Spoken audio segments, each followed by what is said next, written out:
An increasingly common word being used in the workplace these days is microaggressions. Now, these are statements, actions, or incidents perceived as indirect, subtle, or unintentional discrimination against members of non-dominant groups, such as racial minorities, women, LGBTQ co-workers, immigrants, religious minorities, older workers, and others. Here is a quote that trivializes Native Americans. In an increasingly high-tech world, older workers hear quotes similar to this one by Facebook CEO Mark Zuckerberg.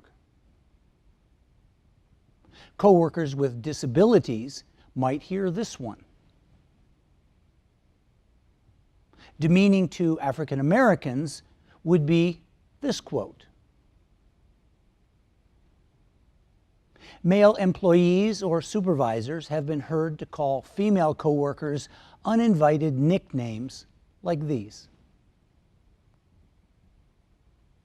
Microaggressions may take the form of complimenting foreign-born coworkers like this.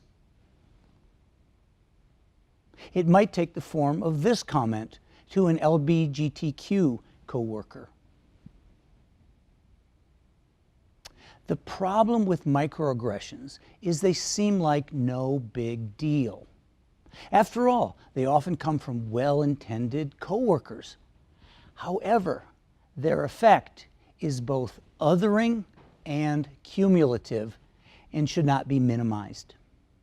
The analogy is to say that a little flick of someone's finger against our shoulder is not really an assault. Although it can temporarily surprise or distract our train of thought, we eventually can get back to work.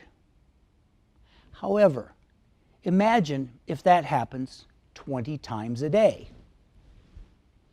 At the end of the day, we go home with a small bruise on our shoulder. And the next day, the bruise isn't healed, but the unintended flicks keep coming.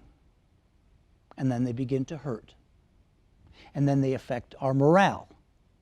And then our performance.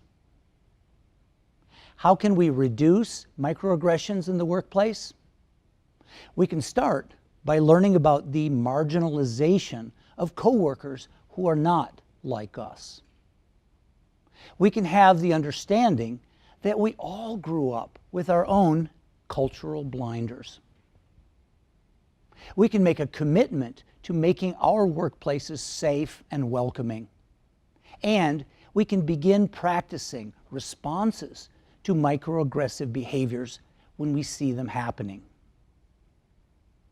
If you have concerns about such behaviors at your place of work, you can contact us to learn about training programs that can help create a more welcoming and supportive environment for all.